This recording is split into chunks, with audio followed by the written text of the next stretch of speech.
Olá, pessoal. Bom dia a vocês. Tudo bem? Como vocês Bom estão? dia. Bom dia, bom dia. Vou fechar aqui, deixa eu finalizar.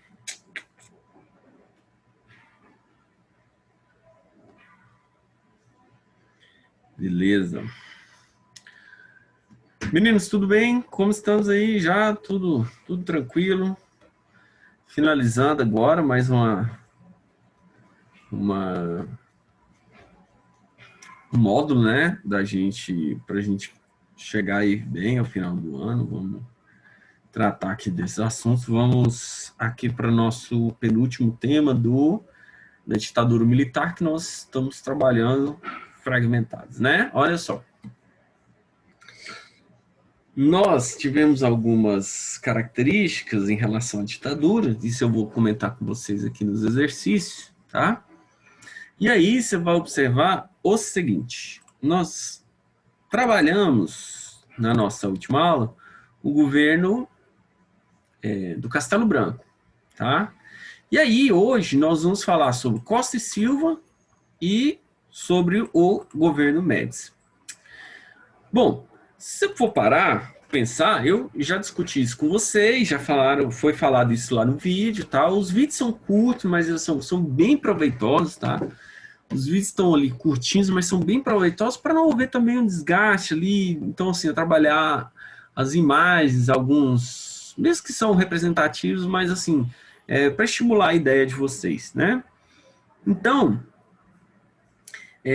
quando eu falei da instauração da ditadura de 64, em 1964, algumas características interessantes, primeiro, porque aqui a ditadura aqui no Brasil, ela sempre tentou passar um ar de democracia, né? Ela sempre tentou passar esse ar de democracia aqui no Brasil.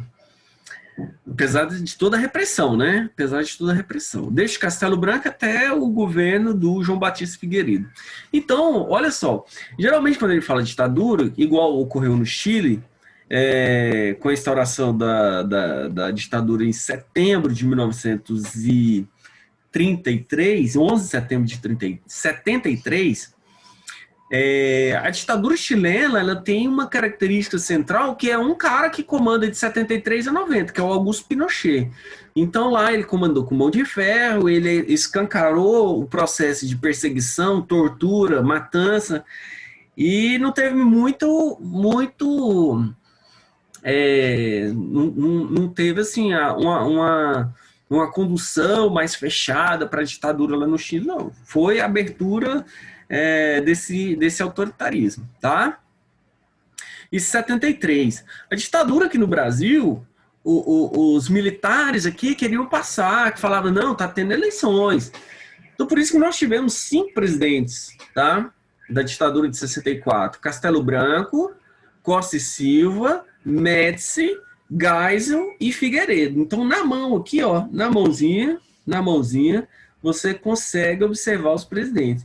E aí, você vai aqui, ó, é meio pai, mas assim, vai ser bom você lembrar.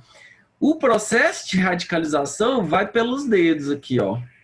O polegar é o Costa e Silva, é a implantação da ditadura. Ou o Castelo Branco, implantação da ditadura. O Costa e Silva foi a radicalização, o endurecimento, com o AI-5. O Médici é a implantação, é a radicalização total, entendeu? O Geisel já é o processo de diminuição, né? O processo de reabertura. E o Figueiredo, a abertura total. Tá bom? Pessoal, deixa eu só pegar o carregador aqui. Segura aí, só um minutinho.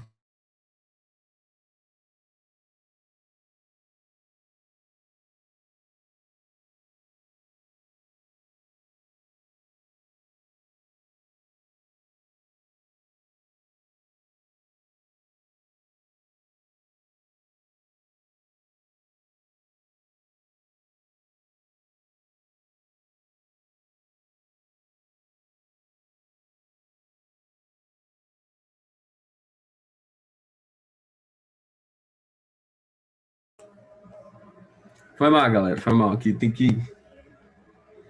Carregador aqui estampou aqui. Foi mal. Então é o seguinte. Então, se você pegar a conjuntura, toda a conjuntura, tá aqui na palma da nossa mão, esses presidentes aqui. E aí eu falei do Castelo Branco, já tá lá no roteirinho de vocês. Aproveitem esses roteiros e façam a leitura do roteiro, a leitura do livro, mais a aula e a nossa revisão aqui. Porque agora, nas listas que eu estou passando para vocês, tem as questões referentes à ditadura, tá? Então tá aqui, o governo Costa e Silva. A questão das eleições, mesmo que indireta pelo Congresso Nacional, ela era meio que de fachada. Você tem que lembrar, você tem que falar, você tem que pensar nisso. Por quê? E isso tá lá no vídeo que eu passei para vocês. O alto escalão do Exército, o alto direcionamento do Exército, ele já tinha o candidato que queria ganhar.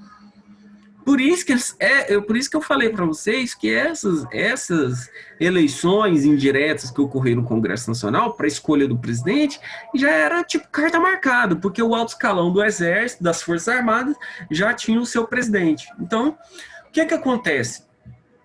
Dentro da ala militar, existiam duas linhas. Tinha os castelistas, que queriam organizar o governo e devolver para os civis, e tinha os linha dura, que falavam assim, não, a gente tem que permanecer aqui eternamente. Então essa é a grande sacada sobre ditadura militar, entendeu? Você entender o que passava ideologicamente dentro do Exército Brasileiro, dentro da ala militar. Por quê? Porque os castelistas tinham uma corrente mais ideológica, mais filosófica, mas não é que os castelistas eram bonzinhos não, tá? Eles perseguiam, reprimiam, matavam igual os linha dura, mas eles tinham o pensamento de um dia abrir, passar novamente o governo aos civis. Os linha dura não, queriam permanecer, perpetuar dentro do poder. E aí o primeiro presidente, o Castelo Branco, ele, lógico que é o idealizador dos castelistas, e esses dois caras que vieram, que é o nosso tema agora, era pertencente à linha dura. Tanto Costa e Silva quanto Médici.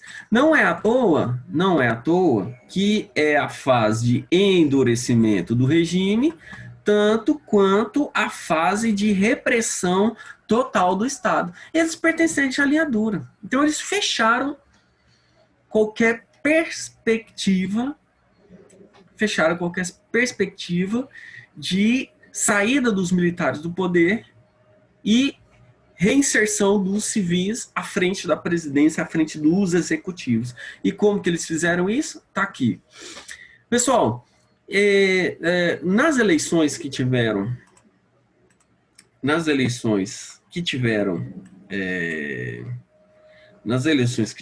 em 67, quem foi eleito aqui, o alto escalão do Exército escolheu o Costa e Silva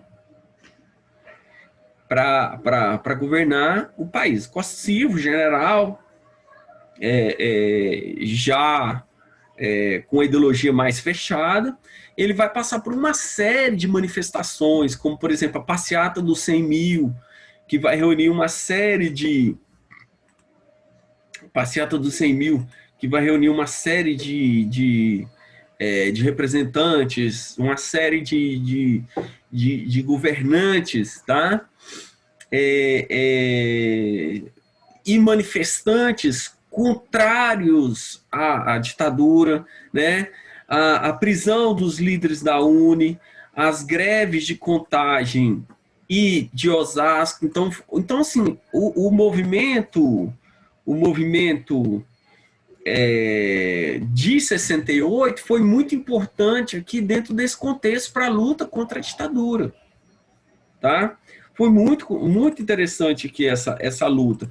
E aí, no campo cultural, nós tivemos um movimento chamado de Tropicália, né? Onde vários artistas, Caetano Veloso, Gilberto Gil, Chico Buarque de Holanda, né? Geraldo Vandré, Esses caras compõem esse movimento, tá? Esses caras vão compor esse movimento e vão compor músicas de protesto, né? A composição dessas músicas de protesto tem muito a ver com essas músicas de protesto tem muito a ver com o regime que cada vez mais endurecia. Na área do cinema, o Glauber Rocha ele vai retratar cotidianos das mazelas brasileiras que estavam correndo nesse contexto de 68. Então, em 68, já havia 4 anos que a ditadura tinha se instalado e os militares não deixavam o poder. Que a ideia inicial, como nós vimos, era que os militares iam organizar, afastar a ameaça comunista, a gente viu isso, organizar, pacificar a sociedade e entregar o poder aos civis. Esse era o discurso militar. E a gente viu que havia 4 anos, os movimentos se intensificaram, e aí houve o fechamento total do Estado. Então vai aparecer, por exemplo, movimentos revolucionários que foram organizações que se criaram para o combate aos militares, para a tirada dos militares do poder. A ALN, a Aliança Libertadora Nacional, a Ação Popular, Movimento Revolucionário 8 de Outubro e Vanguarda Popular Revolucionária. Então, vários membros, tá? Vários membros acabaram sendo o quê? Acabaram sendo perseguidos, acabaram sendo torturados. Membros dessas organizações aqui, que tinham como, por exemplo, o sequestro, o saque, como forma de financiamento das suas instituições, porque não tinha nenhum outro órgão para ser financiado, não tinha a outra maneira. E aí, isso causa um temor muito grande na classe elitista brasileira, né? A luta contra esse autoritarismo que os beneficiam causa um temor muito grande.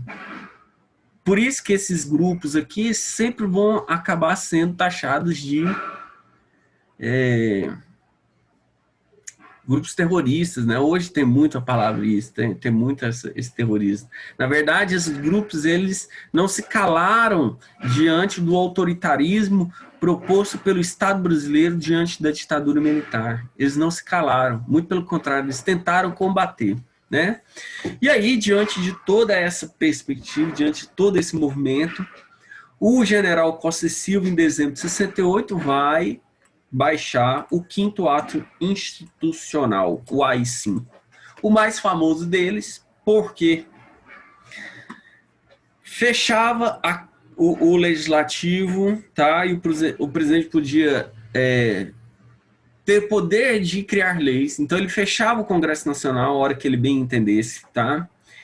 Suspendia os direitos políticos e também o direito de habeas corpus, que dentro do direito, o habeas corpus é uma prerrogativa para aquele que foi preso, ele possa responder em liberdade sem que tenha uma prova cabal daquele delito que ele tenha cometido. Então, a suspensão do habeas corpus ele é gravíssimo, por quê? Porque qualquer um que os militares prendessem, achassem que fossem esses, qualquer pessoa que os militares prendessem era considerada uma pessoa subversiva. Esse era o termo que eles utilizavam, subversivos. Isso dava margem para que ocorresse a prisão e essa pessoa ficaria na cadeia, sem nenhum direito de se expressar livremente, abertamente, diante dessa acusação, né? Intervenção federal, estados e municípios. Então, aqui, por exemplo, em Goiânia, nós tivemos o caso do prefeito, na época, que era o Willis Rezende, em 1969. Em novembro de 1969, o Willis Rezende acabou tendo seu mandato de prefeito cassado pelos militares, tá? E isso fez com que, isso aí era uma das, porque acabou sendo considerado populista, tal, e isso desagradava muito os militares, e quem não lia na cartilha dos militares acabavam tendo essas intervenções, né? E aí a decretação do estado de sítio, ou seja, uma espécie de toque de recolher, sem o Congresso Nacional. Em resumo, o AI-5 ele dava total poder ao presidente, ao executivo federal para fazer o que bem entendesse, tá? Então isso aqui é o golpe de misericórdia da ditadura após 4 anos de ser implantada, ela vem com AI-5 para o fechamento geral do Estado. E aí eu coloquei uma observação, olha só, em 68, o final de 68, o Costa e Silva decreta o AI-5, que é o fechamento geral. Em 69, o próprio Costa e Silva ele vai sofrer um derrame, ele vai sofrer um problema de saúde que vai o impedir, apesar dele ainda estar vivo nesse período, nesse momento, ele estava impossibilitado de continuar à frente da presidência. O vice logicamente, quem deveria assumir. Mas o vice era um civil, um deputado chamado de Pedro Aleixo, tá? E ele acabou sendo afastado pelos militares, tá? Ele era da Arena, mas por ser civil ele acabou sendo afastado pelos militares. E aí até o mês de agosto de 1969, quando teve eleições durante esse percurso, o Brasil foi governado por uma junta militar. E quem ganhou as eleições foi outro membro da linha dura da ala militar, que era o general Emílio Garrastazu Médici. Tá? Emílio Garrastazu Médici. Para nós, é o general Médici.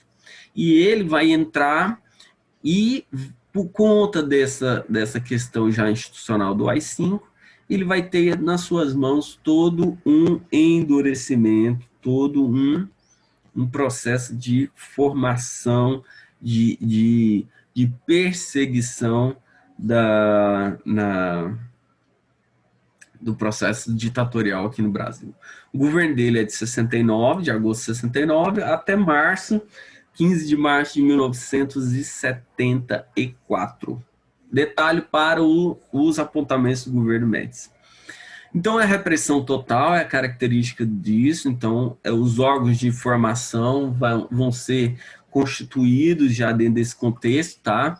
Que é o chamado DOI-CODE. O DOI-CODE, na verdade, as siglas Destacamento de Operações e Informações e Centro de Operações de Defesa Interna. Então, na verdade, é para vasculhar toda a vida desses cidadãos. Então, nós tínhamos SNI, nós tínhamos o DOI, nós tínhamos o CODE, nós tínhamos, em termos estaduais, os DOPS, né? Então, esses órgãos de controle da sociedade fazem com que a repressão ele seja elencada aqui dentro desse contexto. E aí foi dentro desse momento que nós tivemos a luta armada, tanto a luta urbana, tá? Com Carlos Marighella, que é uma atuação em São Paulo, e o Carlos Lamarca, que é uma atuação rural, né? São dois movimentos de guerrilha que tentaram se instalar aqui, e todos dois, tanto Carlos Marighella quanto Carlos Lamarca, foram assassinados pela ditadura militar, tá? E aí, essa luta, essa guerrilha rural também, ela teve um espaço dentro daquilo que ficou conhecido como guerrilha do Araguaia. A guerrilha do Araguaia foi um movimento de de luta em que os combatentes da ditadura se propagaram, se organizaram de um combate, mas no interior. A guerrilha do Araguaia atuou muito na região do Pará, e aí foi dentro desse contexto que esses guerrilheiros acabaram sendo assassinados. Tem pessoas que foram assassinadas pelos ditadores, pelo exército, que eles não encontraram os ossos, não encontraram os cadáveres até hoje, tá? Então eles foram tirados do mapa, né? Aliás, há pessoas que estão desaparecidas até hoje que participaram dessa guerrilha, né? Da guerrilha do Araguaia. E outros personagens também que lutaram tanto do contexto urbano, então há pessoas desaparecidas até hoje, tá? Diante da repressão, nós também temos uma questão econômica que foi muito favorecida pelo PAEG, que é o Plano de Ação do Governo, que é aquilo que ficou conhecido, entre aspas, como o milagre econômico. Como eu sempre falo nas minhas aulas, milagre é só com Deus, né? Só Deus que pratica os milagres, né? Então, assim, o milagre econômico foi uma maneira, foi um conceito, tá? Trazido pelos militares para falar assim, foi quando o Brasil cresceu a taxas, o seu PIB, ele crescia a taxas assim de superpotências, né? Hoje, por exemplo, o PIB brasileiro ele vai entrar em retração, mesmo por conta da pandemia, mas até antes da pandemia, o PIB brasileiro estava crescendo uma taxa aí de 0,5% ao ano, ou seja, tudo que a gente produziu estava lá em torno de 0,5%.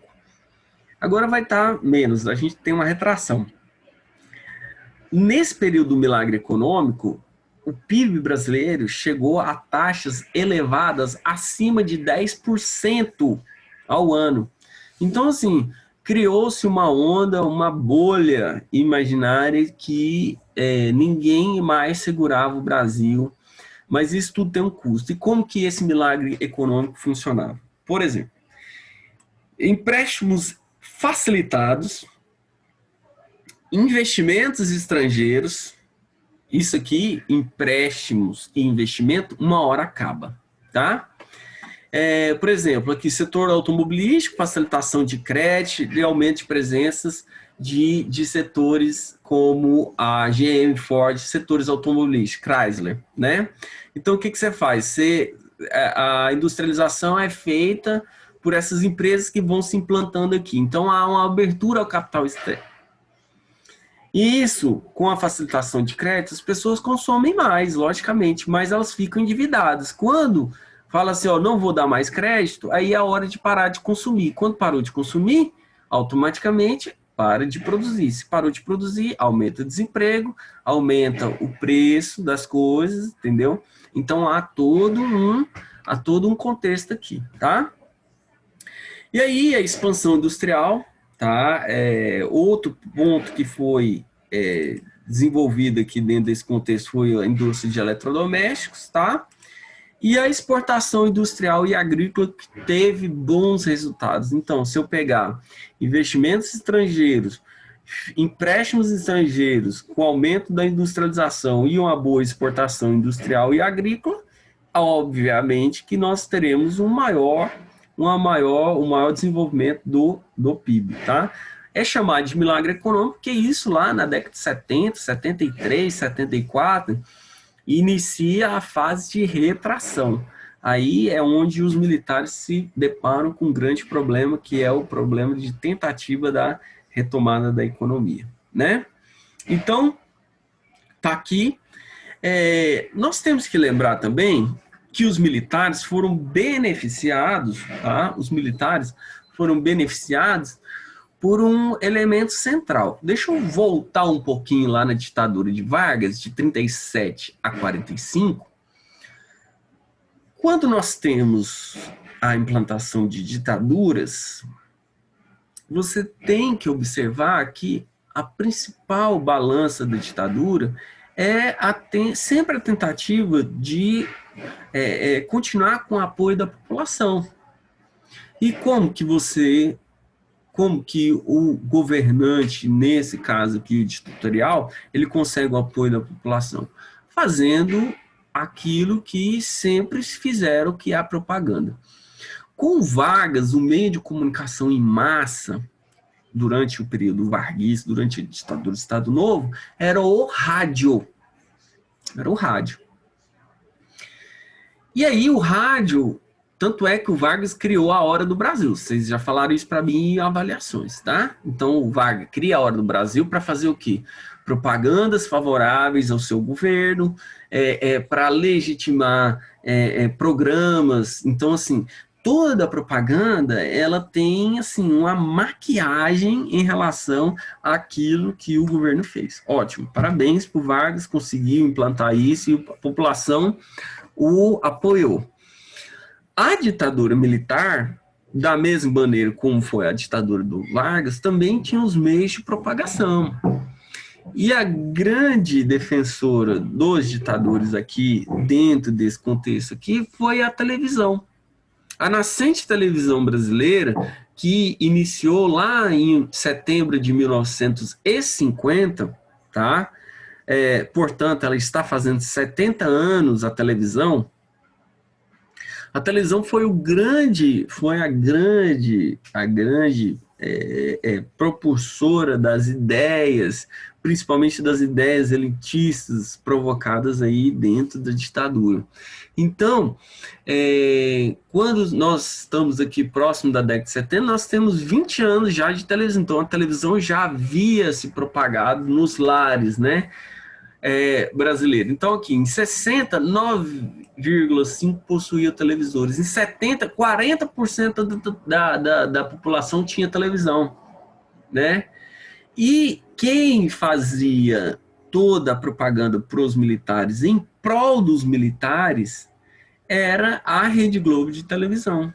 A instituição que apoiou o Roberto Marinho, que era o dono da Globo, era porque ele morreu nos anos 2000. Então, o Roberto Marinho foi o grande responsável ali por beneficiar. Inclusive, até pouco tempo atrás, William Bonner, né, ele, durante o Jornal Nacional, a Globo veio se retratar desse apoio, né? As pessoas erram, né, gente? E a Globo, ela acabou vindo se retratar desse apoio aos militares aqui durante a ditadura. É um texto longo, bonito, William Bonner falando, né? Então, bom, enfim. Então, a Globo, ela admitiu ali uma meia-culpa que não deveria ter feito isso, né? Não deveria ter apoiado. E aí a liberdade de imprensa, e a Globo, ela apoiou a ditadura, ela apoiou o governo Collor, ela apoiou a campanha do Collor, acompanhou e apoiou também a deposição, para a gente entrar dentro dessa crise institucional que nós vivemos desde 2014, essa reeleição da Dilma e, consequentemente, a queda da Dilma. Então, assim, quem acompanha a Globo, não adianta falar que a Globo é de direita ou é de esquerda. A Globo é a Globo. Então, assim, ou ela acompanha a direita ou ela acompanha a esquerda, é o que melhor beneficiar para ela, tá? Então, não adianta você falar, não, é a Globo lixo que tal, tá combatendo, tá perseguindo o Bolsonaro. Não, senhor. A Globo, ela se posiciona onde a melhor a beneficia, né? Bom, e aí nós temos aqui, com esse milagre econômico, tá? Nós temos com esse milagre econômico, os militares se ancorando nas propagandas de massa. E agora, aí os militares foram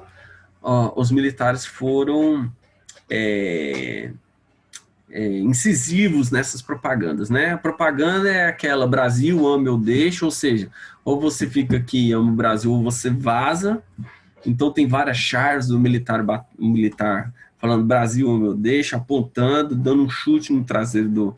Vocês já viram essa charge várias vezes, tá? Outra campanha também de massa que falava agora ninguém segura esse país. E aí, nos esportes, o Médici gostava muito de esporte, gostava muito de futebol.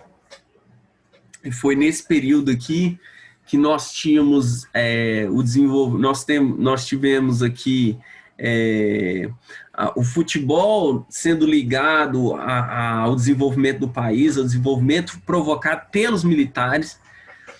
E para acompanhar isso, foi em 1970, o Brasil foi ao México e conseguiu o tricampeonato mundial de futebol. Então, até a propaganda, o jingle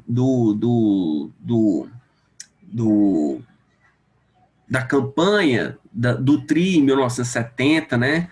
Com o timaço que o Brasil tinha, com Pelé, Tostão, Jairzinho, o goleiro Félix, Carlos Alberto na zaga. Então, assim, era uma seleção que, para muitos, é a melhor seleção de todos os tempos da história do mundo. Que foi uma seleção que jogava, assim, com música.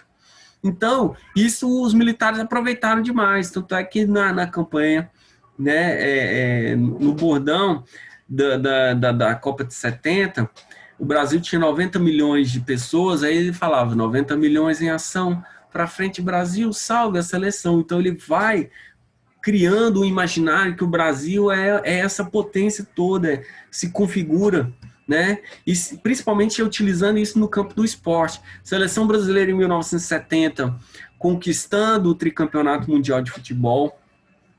Na Fórmula 1, nós tivemos o primeiro piloto brasileiro a conquistar um título internacional, que foi o Emerson Fittipaldi, com bicampeonato no início da década de 70. Nós tivemos o time brasileiro de basquete sendo campeão mundial na década de 70. Então, os militares falaram, pronto, eu tenho um milagre econômico, eu tenho o Brasil se impulsionando no ramo dos esportes, agora a gente virou potência. Só maquiagem. Tá? E aí, os militares, dentro desse contexto aqui, para nós finalizar as nossas discussões, os militares que gostavam muito de futebol, não é à toa que passaram a fazer construções de estádios no Brasil, né? O Serra Dourada, o nosso Serra Dourada, ele foi inaugurado durante o governo dos militares, foi inaugurado em 1975. Né? Foi uma construção financiada pelos militares, porque quem ocupava o posto da CBF era um cara ligado aos militares, que era o tal do João Avelange, que ele morreu aí com 100 anos e foi um cara que participou do esquema de corrupção da FIFA. Então, o João Avelange tinha tudo a ver com essa questão militar. Então, ele começou a construir estádios para dinamizar o futebol. Fonte Nova, na Bahia, Serra Dourada, aqui em Goiás, Mineirão, em Belo Horizonte. Então, esses estádios passaram a ser construídos dentro desse contexto, né? Outras obras faraônicas que nós temos aqui foi, por exemplo, a construção da Transamazônica. Os militares tiveram a bela ideia de cortar a floresta amazônica de uma ligação territorial. O grande problema é o clima da Amazônia, né? Como é que você vai cortar uma floresta para você passar uma rodovia numa região que chove dia sim e dia sim? Um dia chove e no outro também. Então não tem um período de seca, não tem um solo propício para você construir uma rodovia para cortar a Amazônia, a região amazônica. A Transamazônica existe? Existe, mas ela tem um sério problema de tráfego. Época de chuva é só guinchando, né? Então, assim, são obras que representam, assim, muito essas questões de desvio de dinheiro também. Que você fala assim, militar não roubou. Não, pelo contrário. Foi dentro do governo dos militares que ocorreu uma grande... Obra pública sempre é um ponto, né? Outra construção também que a gente põe em destaque aqui na década de 70 é a construção da ponte Rio-Niterói, né? Antes, o transporte era feito de balsa, né? Para ligar uma região a outra, eles construíram uma ponte de cerca de 14 quilômetros, ligando a cidade, a capital Rio de Janeiro, à cidade de Niterói. Então, a ponte Rio-Niterói é uma construção dos militares. E as hidrelétricas também, com destaque aqui a hidrelétrica de Itaipu, a hidrelétrica binacional, que até pouco tempo ela foi a maior hidrelétrica do mundo, tá? Que ela foi construída em parceria com o governo ditatorial do Paraguai também, tá? E ela serve para o abastecimento de energia ali, tanto do Paraguai quanto do Brasil, daquela região sulista paraguaia e do Brasil, né? Então, assim, essas obras, elas foram obras que impactaram aqui o desenvolvimento, que impactaram o processo de desenvolvimento econômico do Brasil, né? São obras de grande investimento, mas isso tem uma consequência muito trágica, e isso a gente vai ver a partir do governo Geisel. Lembra que eu falei para vocês no início da aula, falando das castelistas e linha dura? Pois é, o Médici não conseguiu fazer o seu sucessor, ou seja, dentro da cúpula do exército ali, o Médici não consegue fazer, o grupo da linha dura não consegue fazer o sucessor do Médici, né? E, beleza, Bruninha, você falou que tinha falado comigo aqui mais cedo, beleza. Então, como eles não conseguem fazer o sucessor, isso automaticamente vai impactar num processo de abertura que é a volta dos castelistas, tá? Isso com o general Ernesto Geisel. A partir de 74 ele vai assumir e ele vai dar início ao processo de abertura política, que é o que vocês vão ver a partir das aulas de hoje. Então, hoje eu vou postar para vocês o roteiro de aula, juntamente com o processo de abertura, com o Geisel, os governos de Geisel e João Batista Figueiredo. Semana que vem nós vamos discutir esses dois governos. Beleza? Meninos, então, nossa aula foi isso. Espero que tenham gostado, que tenham acompanhado aí, e fique atento aí, vai fazendo as atividades e nos vemos na semana que vem. Grande beijo, grande abraço, tudo de bom, valeu!